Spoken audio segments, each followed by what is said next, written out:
Hai, Assalamualaikum semua.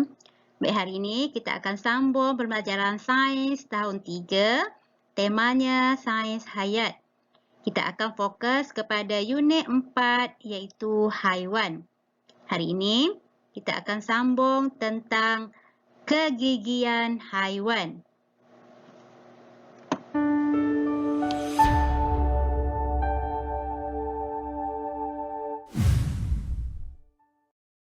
Baiklah, dalam pembelajaran yang lepas, kita dah belajar tentang tabiat pemakanan haiwan.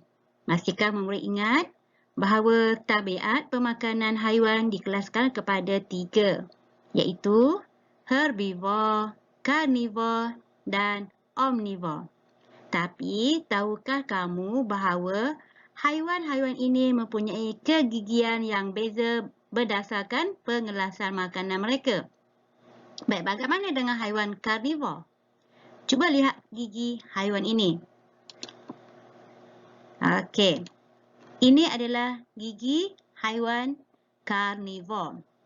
Kerana gigi haiwan ini adalah mempunyai gigi taring yang lebih tajam berbanding dengan gigi haiwan lain.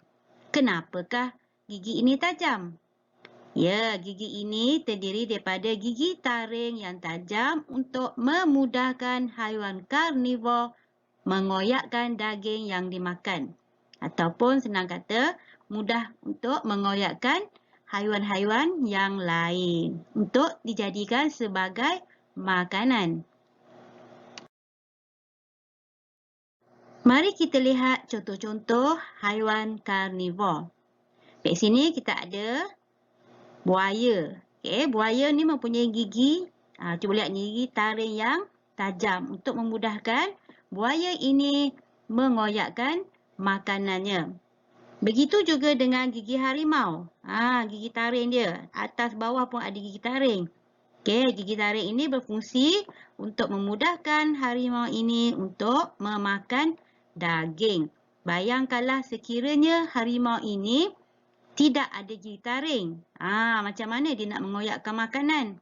Okey, bayangkan dia cuma ada gigi geraham sahaja. Okey, memang sukarlah untuk haiwan-haiwan ini mengoyakkan daging. Okey, cuba lihat singa. Okey.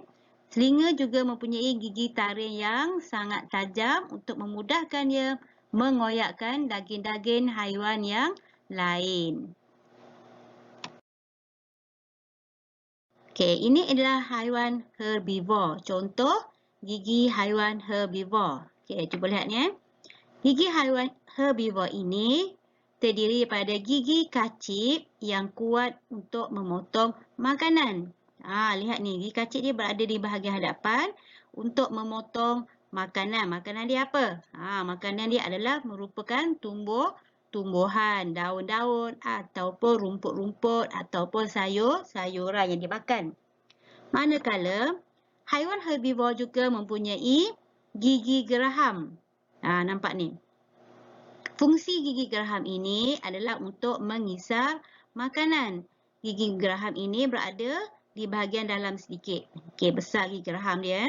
Jadi, setelah dipotong menggunakan gigi kacip, makanan itu akan dihancur atau dilumatkan oleh gigi geraham yang besar. Mari kita tengok contoh gigi haiwan herbivore. Okey, cuba perhatikan gambar-gambar ini. Okey, bagaimana seekor zirafah, seekor lembu mengunyah makanannya. Okey, lembu ni nak kita tentulah makan rumput. Okey, dia mengunyah rumput yang dimakannya di bahagian geraham gigi dia. Begitu juga dengan zirafah ini. Bagaimana dengan ulat ini? Adakah ulat ini ada mempunyai gigi geraham?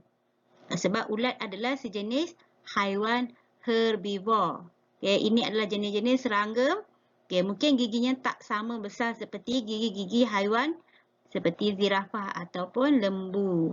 Tapi dia mempunyai gigi khas untuk memudahkan haiwan seperti serangga ini memakan tumbuh-tumbuhan. Okey, mari kita lihat bagaimanakah haiwan omnivore. Okey, gigi haiwan omnivor terdiri daripada 3 jenis. Okey, nampak ni?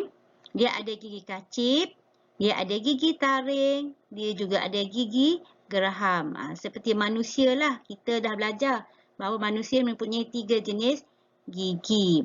Baik, gigi kacip ini adalah untuk memotong makanan sama seperti haiwan herbivor. Okey, gigi kacip memang khas untuk memotong makanan. Apa makanan yang kita makan, kita menggunakan gigi geraham.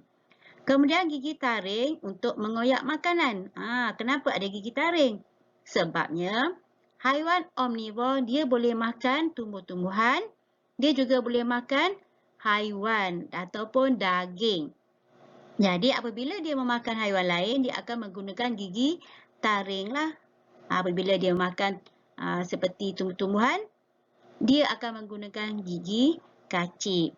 Manakala gigi geraham untuk melumatkan makanan. Samalah untuk melumatkan makanan. Ni cuba tengok contoh gigi haiwan omnivor. Dia ada gigi taring di bahagian depan ni, gigi kacip di bahagian hadapan juga dan gigi geraham di bahagian belakang.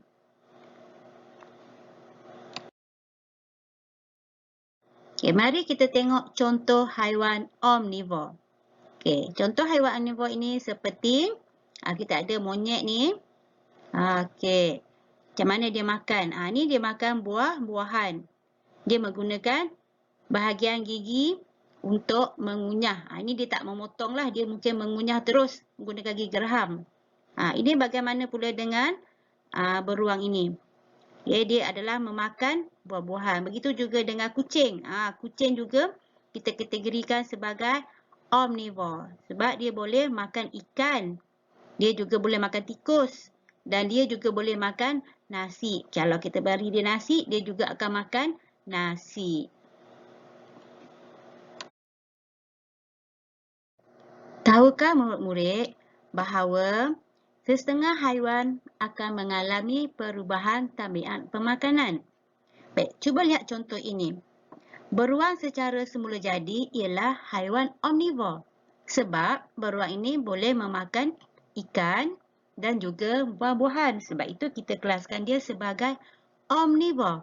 Namun disebabkan oleh perubahan keadaan cuaca, tabiat permakanan beruang ini boleh berubah. Mari kita lihat perubahan tabiat pemakanan bagi seekor beruang. Baik, beruang kutub telah mengalami perubahan tabiat pemakanannya dan dikelaskan sebagai haiwan karnivor kerana hanya makan haiwan lain sahaja. Kenapakah ini berlaku?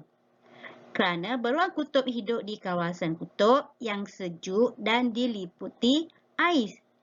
Maka di sana tiada tumbuh-tumbuhan yang boleh tumbuh di kawasan kutub.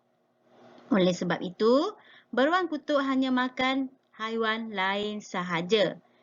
Beruang ini tiada pilihan makanan. Sebab tiada tumbuhan, jadi dia terpaksalah makan haiwan lain sahaja. Sebab itulah kita katakan beruang kutub ini dikelaskan sebagai haiwan karnivor. Baiklah murid, apakah contoh haiwan lain yang telah mengalami perubahan tabiat pemakanan semula jadinya? Okey, jelaskan jawapan kamu. Kamu boleh berbincang dengan rakan-rakan atau dengan guru kamu untuk mencari contoh-contoh haiwan lain yang telah mengalami perubahan tabiat pemakanan.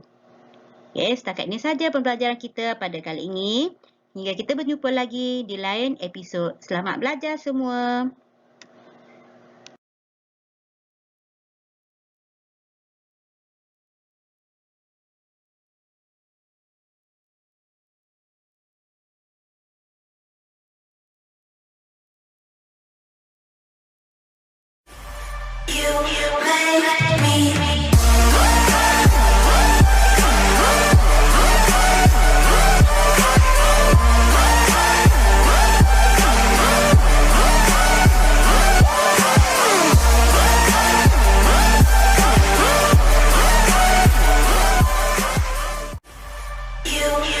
me.